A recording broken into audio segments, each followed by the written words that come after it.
that so much explanations and discussions and debates have been made. Can we please divide the House in order to rule on my motion, Mr. President? Senator, before acting on the motion of Senator Judge De La Rosa, Senator Judge Pimentel, you may proceed, sir. Yes, Mr. President. So, meron na palang properly stated motion. Medyo mahaba-haba din yun. And, Senator Cayetano, I believe, stated it earlier. yes, that the word is return. So, sabi ko nga, kung ang synonym ng forthwith ay immediate, may synonym din po ang dismiss. Yan po ay remand at saka return. Lalo na kung makita natin that the return is not necessary to achieve the goals of the Senate President. Let's just do what the Supreme Court does when it has a case. Let's issue an advisory. Okay. Bigyan natin ng summons para kay impeached officer. Mag-advisory tayo sa House Panel of Prosecutors. In addition to the answer filed by the impeached officer, anticipate na natin yun. Answer the following questions raised during the hearing of the Senate as impeachment court. Anong date ngayon? On June 10. And then we can even write down the questions that we want them to answer. It's addressable by an advisory. Hindi ko nakikita bakit dinadala kami sa dismissal, remand, return, whatever is the term, Mr. President. Hindi ko alam bakit kailangan tayo bakit ba tayo namimilipit na ipasok ang isang word that is a synonym or can mean dismissal. I do not understand when a mere advisory can help the court, Mr. President. That's all I want to say. Senator Bato has a motion. Do you want to say? That is Senator why, Bato is recognized. Mr. President, that is why we are going to put this into a vote to settle everything. Before acting on the motion of Senator De La Rosa, for the clarification of some of our colleagues, the motion of Senator Cayetano is to quote return Mr. President, to the House the issues raised by Senator De La Rosa for the purpose of issuing an order that will require compliance with a one-year ban and for the House to issue a resolution affirming their intent to prosecute the case during trial in the 20th Congress. and for the record, Mr. President, I changed the word remand to return, a non-legal term, to make it plain. So it is in no means a dismissal, Mr. President. Kung dismissal din lang, bumalik tayo sa original na Your Honor, just to emphasize that it isn't, and just to answer Senator Win na why remand, because the original motion was to dismiss, and I understand why they want it to dismiss. This is a compromise that I feel is both practical and idealistic, Mr. President, in my view, Mr. President. Again, this will not constitute a dismissal, Senator Judge Pimentel, because as the presiding officer said earlier, we will be issuing summons. Why after use dangerous words, Mr. President? At saka yung pag-restate mo, ang layo na sa return the issues, ang sinabi mo. Wala ko narinig please, yun. That's why, Mr. President, ganito na lang gawin natin. Mahaba-haba rin yung supposed to be accurately, clearly stated motion. Can we write it down? Can we flash it? Para makita na natin yung fixed wording. Because I never heard return the issues. Ngayon ko lang narinig sa presiding officer. Kaya magulo, sobrang gulo, Mr. President. Can we have the Honorable Cayetano restate the motion? Do you want it printed, Coco? Mr. President, I don't think magulo dun sa pabor eh. Magulo dun sa hindi pabor. Because I restated it already, Mr. President.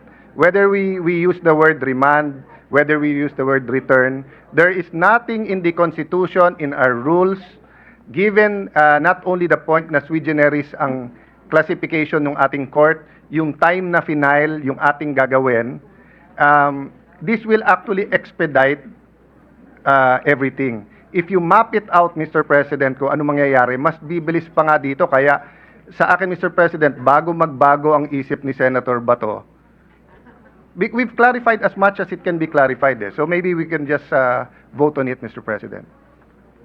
There is a motion Made by Senator Bato, amended by Mr. Senator President, before you Cayetano. continue, can I invoke Rule 14? So kung may motion, all motions, etc., or any senator shall require it, they shall be committed to writing. Mr. President, I am requiring that it be committed to writing and flashed on the screen para makita natin the details of the motion, Mr. President. Mr. President, can they type it as I narrate it? Then we can edit it together. Then may I remind everyone that we're already in the period of voting, so it cannot be interrupted anymore. But no, it's in good. Nagtawag na siya. But we will follow. Tama yung motion mo, Mr. Minority Leader.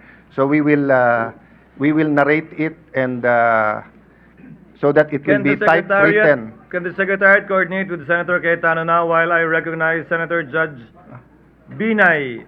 What is the pleasure of Senator Judge Binay? Just one clarificatory question, Mr. Yes, Your Presiding Honor. Justice. Ano ho ang mangyayari dun sa complaint kung hindi tanggapin ng House yung pagsoli natin? Hindi po natin, ulitin ko po, hindi po sinosoli yung complaint in the strictest sense of the word dahil nga po, pagkatapos natin pagbotohan to, ano man na mangyari, mag-i-issue po tayo ng summons para pasagutin. Ang pagkakaunawa ko sa layuning ito na kinaklarify na ngayon ay para utusan ng Kamara na magsumite ng paliwanag at compliance sa mga katanungan na ipinukol kanina ng ilang senator judges. Hindi po ito dismissal. Let Mr. us Presiding disabuse the minds not only of the public but of the senator judges too, that this is tantamount to a dismissal in any shape, size, or form. It is not. And that is not the understanding of the presiding officer as well. Pero, Mr. Presiding Justice, di ba ang Tagalog po ng return ay isole? Hintayin po natin i-clarify. Pero pinapaliwanag ko nga po, ang pagkakaunawa ko at sinagot ng MUBAN ay hindi yan dismissal. Those who are against the motion, if at all, can think and say all they want that it is.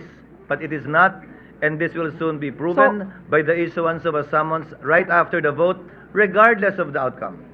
So, Mr. Presiding Justice, hindi pwedeng baliwalain ng House of Representatives yung motion na gagawin natin, assuming na it will be... Utos po ng husgado yon sa Kamara na tumatayong prosecutor sa ngayon, sa 19th Congress, at maski na sa 20th Congress.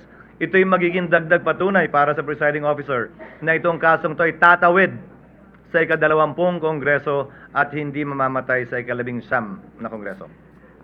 Another clarification, I'm sorry, but I think Ready na ba kayo? kasi yung unang posisyon ng ating presiding officer is we cannot compel the 20th Congress to be bound by our decisions. On the other hand, my question is, kung kunwari bukas matuloy yung trial natin at pumunta dito yung mga House prosecutors, hindi ba natin pwedeng tanungin sa kanila sa puntong yon na iklaro na nila yung mga tanong natin at tama din yung sinabi ni Senator Win na mas transparent ang sagot nila kasi hindi pwede yung sila-sila na nag-uusap, isasubmit sa atin. We want to see how they're able to come up with that response and also how they're going to be defending it live with us.